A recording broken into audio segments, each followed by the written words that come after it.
नमस्कार दोस्तों, पितरों के लिए श्रद्धा से किए गए मुक्ति कर्म को श्राद्ध कहते हैं। पितरों को तृप्त करने की क्रिया को तर्पण कहा जाता है। तर्पण करना ही पिंडदान कहलाता है।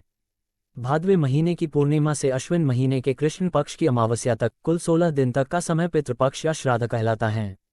इन 16 दिनों के समय में हमारे पितृ सूक्ष्म रूप में हमारे घर में विराजमान होते हैं। पितृपक्ष इस साल 29 सितंबर से लेकर 14 अक्टूबर तक चलेंगे। तो चलिए दोस्तों, जानते हैं इस साल पितृपक्ष की तिथि, श्राद्ध करने की विधि, नियम और पितरों को प्रसन्न करने के उपाय। पितृपक्ष में श्राद्ध का महत्व। हिंदू धर्म के लोग श्राद्ध के जरिए पितरों की तृप्ति के लिए भोजन कराया जाता है और पितरों को पिंडदान व तर्पण करके उनकी आत्मा की शांति के लिए कामना की जाती है। पितरों का श्राद्ध करते समय जो भी कुछ देने का हम संकल्प करते हैं वह सब कुछ पितरों को अवश्य प्राप्त होता है और पितर हमारे परिवार को खुशहाली का आशीर्वाद देते हैं। हिंदू पंचांग के अनुसार जिस तिथि में पूर्वज का स्वर्गवास हुआ हो, हिंदू धर्म में उसी तिथि को उस पूर्वज का श्राद्ध किया जाता है। इसके अलावा जिनकी परलोक गमन की तिथि ज्ञात न हो, उन सब पूर्वजों का श्राद्ध पूर्णिमा और अमावस्या को किया जाता है। अगर वीडियो पसंद आ रही है तो कृपया द डिवाइन स्टोरी चैनल को सब्सक्राइब जरूर करें। पितृपक्ष में श्राद्ध करने की विधि। हिंदू धर्म के पौराणिक ग्रंथों के अनुसार श्राद्ध करने की एक विधि होती है। यदि पूरे विधि विधान के अनुसार श्राद्ध कर्म न किया जाए तो मान्यता है कि वह श्राद्ध कर्म निष्फल माना जाता है और उनके पूर्वजों की आत्मा अतृप्त रहती है।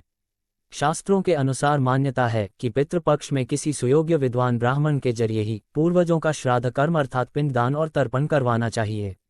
श्राद्ध कर्म करते समय पूरी श्रद्धा से ब्राह्मणों को दान दिया जाना चाहिए और साथ ही यदि किसी गरीब व्यक्ति, जरूरतमंद की सहायता आप कर सकें तो उसकी सहायता करनी चाहिए। इस काम का बहुत बड़ा पुण्य मिलता है। पितृपक्ष में श्राद्ध करते समय गाय, कुत्ते, कौवे आदि पशु पक्षियों को भी भोजन का अंश जरूर डालना चाहिए।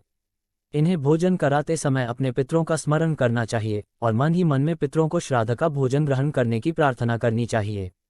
इसके अलावा यदि संभव हो तो गंगा नदी के किनारे पर जाकर श्राद्ध कर्म करवाना चाहिए। जिस दिन पूर्वज का श्राद्ध हो उस दिन ब्राह्मणों और गरीबों को भोजन करवाना चाहिए।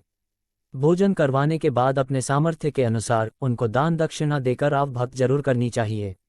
पितृपक्ष में श्राद्ध पूजा हमेशा दोपहर के समय ब्राह्मण की सहायता से मंत्रोच्चारण करते हुए पितरों को जल तर्पण करना चाहिए।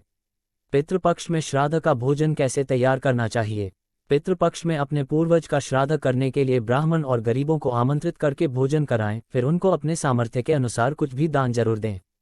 पितृपक्ष में श्राद्ध करते समय अपने सामर्थ्य या इच्छानुसार खाना बनाना चाहिए। पितृपक्ष में आप जिस व्यक्ति का श्राद्ध कर रहे हैं उसकी पसंद अनुसार खाना बनाएं तो ज्यादा उचित रहता है। पितृपक्ष में श्राद्ध के दिन लहसुन प्याज के बिना सात्विक भोजन ही बनाना चाहिए।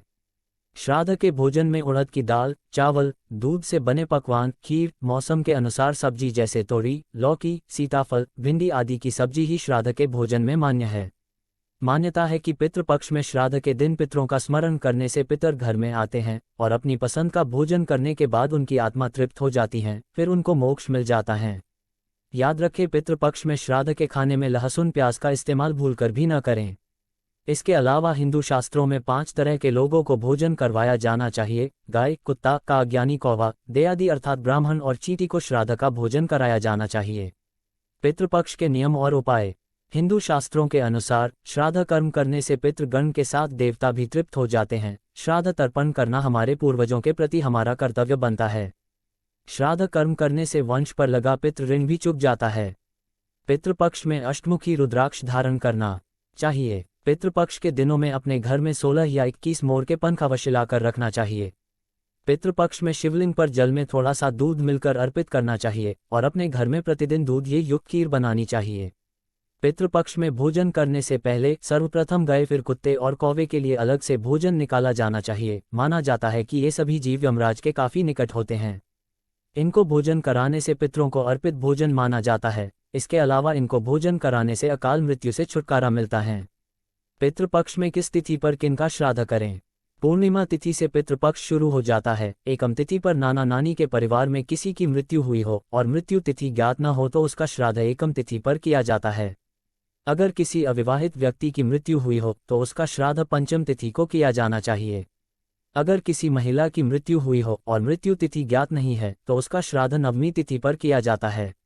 एकादशी के दिन मृत सन्यासियों का श्राद्ध किया जाता है। जिसकी मृत्यु किसी दुर्घटना में हुई हो उसका श्राद्ध चतुर्दशी तिथि पर किया जाता है। इसके अलावा सर्वपितृ मोक्ष अमावस्या के दिन ज्ञात अज्ञात सभी पितरों का श्राद्ध करना चाहिए। जिस व्यक्ति की अकाल मृत्यु हुई हो उसका श्राद्ध चतुर्दशी तिथि को किया जाना चाहिए। इस प्रकार पितरों का श्राद्ध हिंदू धर्म ग्रंथों के नियमों के अनुसार करना चाहिए। धन्यवाद।